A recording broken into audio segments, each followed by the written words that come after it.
I can bring you in warm, or I can bring you in cold. Man, what? Bruh, you gotta be kidding me, bruh. Boba Fett, Episode 5, aka The Return of the Mandalorian. Bro, I'm not gonna be able to put this down, bro. It's bad. This episode was going absolutely crazy, bro. Oh my god. Let me get this off. Oh my god. That went from 0 to 100 real quick. Oh my god. As you can see, I'm super excited, super juiced, bro. Oh my god. This is what I've been waiting for. To be real, I'm so sorry. I don't know if that's disrespectful or not, but this episode is what I expected the whole thing to be like. Now, don't get me wrong. I I love Boba Fett, right? I felt like Mandalorian is completely stealing my man's shine right now. Everything surrounding the Mandalorian is so bad ass, bruh. Oh my god, bruh. Shit. This episode was pretty much Din Djarin's episode.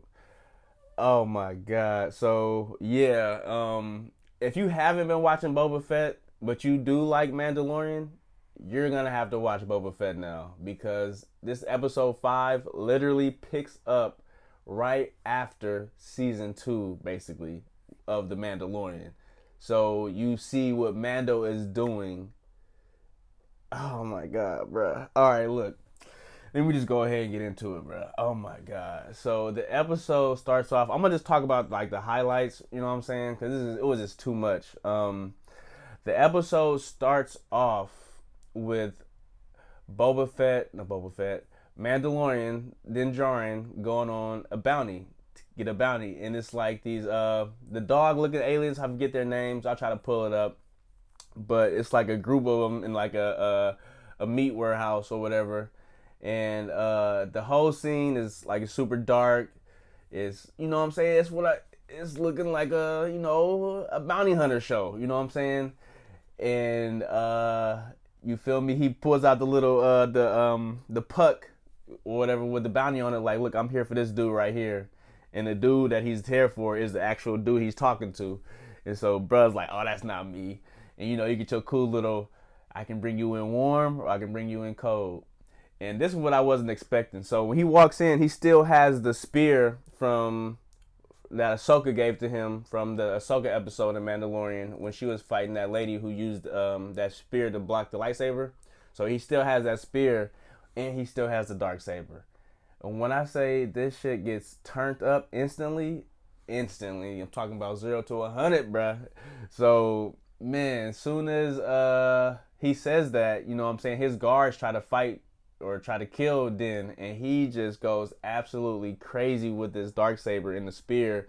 He's just going ham, but I like it because it's realistic, I guess, in a way, because he hasn't been training with the dark saber, so he's not as saucy with it. So during the fight, it's crazy. He cuts people in half. He cuts the head off of the main bounty that he's trying to get. Like, this is the brutality I wanted from Boba Fett, man. This is crazy. But during his fight, he accidentally hits himself in the leg with the dark saber, and I thought that was interesting. We never got to see self injury with the lightsaber, so that was cold. And so like his leg is really messed up, but he ends up getting his bounty, and this where, you know what I'm saying, the episodes keeps getting better. Like he's injured, but he goes off planet, and he goes to a ring halo looking planet, and this is crazy. Like, I've never seen nothing like that in Star Wars. And like I said, I got straight Halo vibes of how big and ring like it was, and it's like a planet on a ring. And he goes there to collect on his bounty, and instead of like a lot of credits, he wants credits and information. And the information he wants is where the new Creed or the new Mandalorians are kind of basically hiding out at, what area. and he gets the information, and it's a cool little callback. He uses like a little button on his helmet to track like the symbols to follow and find out where the little hidden Mandalorian headquarters is at. And once he gets there, he's like limping in because he's heck sore. And I love this part too. The Forge Master is there, obviously, and Paz Vizsla. Paz Vizsla was one of the Mandalorians from season 2. Oh, I think he was in season 1 too. But only the Forge Master and Paz Vizsla survived after everything went down in season 2. So it's literally those two and Din Djarin left as far as their creed. And so she tells them that, well, she tells him that, and she has Paz Vizsla like start to patch his leg up, and this part get crazy. So she like, what gave you that injury? What weapon gave you that injury? And he was like, it was this, the dark saber or whatever. And she was like, do you know anything about this or whatever? And he was like, just basically like he won it in combat from Moff Gideon. But she goes a little bit deep on the lore about it and telling you how it was created by a Jedi and a Mandalorian who goes by the name of Tar Vizsla. Yeah, Tar Vizsla is the original Mandalorian Jedi. He was both. You know what I'm saying? So that was clean that they actually brought that into the series, and that they mentioned they pretty much cleared everything up. The only way you can hold it or own it is beating somebody in battle and taking it from them. You can't just give it away. And as soon as like the rules or are broken on the darksaber, like the Mandalore will be destroyed. So you have to win it in battle and combat. And so it was at this point where she's explaining the history on it, where you find out where she says Tar Vizsla, that's the original, and you know that the dude there helping Din Djarin right now recover is Paz Vizsla. So Tar Vizsla is his ancestor. So you get this quick scene of Paz want to fight. He want to fight for the darksaber. So we get another darksaber battle or whatever, but with two Mandalorians. And this fight is even more crazier. My man Paz Vizsla pulls out the vibrating knife and like a little shield on his arm. And the fight is so clean because Taz is so big. I mean, Paz is so big, and they both armored up, and it's just you don't know who's gonna win, and you find out that the reason that Din Djarin is having such a hard time with the darksaber is because he's not really training in like he's not doing what he's supposed to be doing with it, if that makes sense. He's supposed to be ruling Mandalore, and he's like the Forge Master is training with him before he fights Paz. She's training with him and telling him like, look, you're fighting against the saber. You gotta like fight alongside of it, because when you fight against it, it's super heavy, and it shows you like he's having a hard time pick this thing up. It's dragging on the floor. Sparks is all off on the floor. Bro, it's so crazy. And so during the fight with him and Paz, it gets to a point where Paz is able to like flip the sword or the saber and get it for a second, and you can even tell like much more like how heavy it is to him. Like it's really heavy for him. So at that point, Din Djarin was able to easily break him down, and you feel me, take that thing back. And I thought this part was even more crazier. So at the end of the fight, you know what I'm saying, he has Paz, he's about to kill him basically. She's like, no, don't do it. No, it's settled. You feel me? You got it. And right before, you feel me, she breaks it completely up, she asks Paz, have you ever taken off your helmet? And he was like, never. You feel me? Then she asks Din Djarin, like, have you ever taken off your helmet? And he don't say nothing. And she was like, it's against our rules to take off the helmet. He was like, you feel, he still didn't say nothing. So he basically told himself, he took it off, you feel me? And he tried to apologize, and he's like, nah, you can't apologize. And you're not a Mandalorian anymore. And I'm like, damn, they taking it there? And he's like, but well, how can I be like reinstate myself? And she's like, you gotta pretty much baptize yourself on the underwater lakes on Mandalore. And we all know that Mandalore has been destroyed. And there was another cool scene while she was talking about the history of the darksaber, where she explained how everything was taken in the Great Purge and the what was it, the I forgot what it's called, but the Great Purge is when the Empire came and rolled on the whole Mandalore and just stole everything, and that's when I'm pretty sure Moff Gideon was able to get it.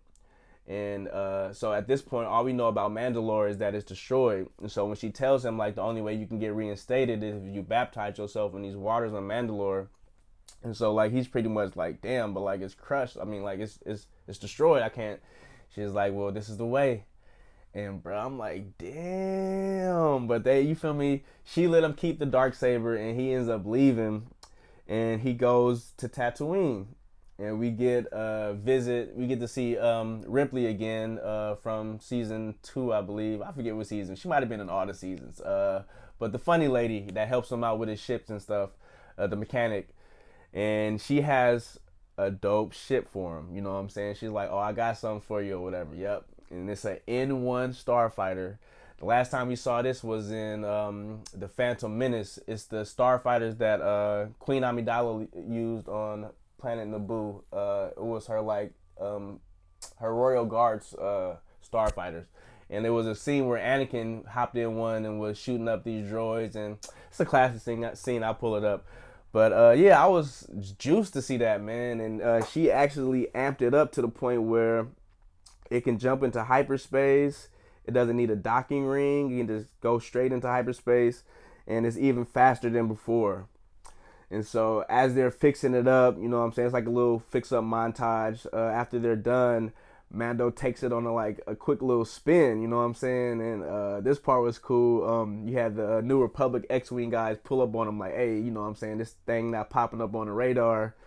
Can we see some information or whatever? And like that boy Mando juiced that thing, and it just blows them out the water. It's not even hyperspace. One of the pilots was like, did he just jump? He was like, nah. I forgot what he called it, but he was like, no, that's just that old school speed, basically. Like, don't worry about it. We'll just let that one go. But I thought that was clean, man. Now he got his new ship, and it's still old school. I like how they're using the old lore, you know what I'm saying, or this nostalgic things, you know what I'm saying, in the right way. I'm just loving it. You can tell how excited I am, dude. I was pretty much smiling like the whole first 30 minutes of the episode. I'm like, bro, what?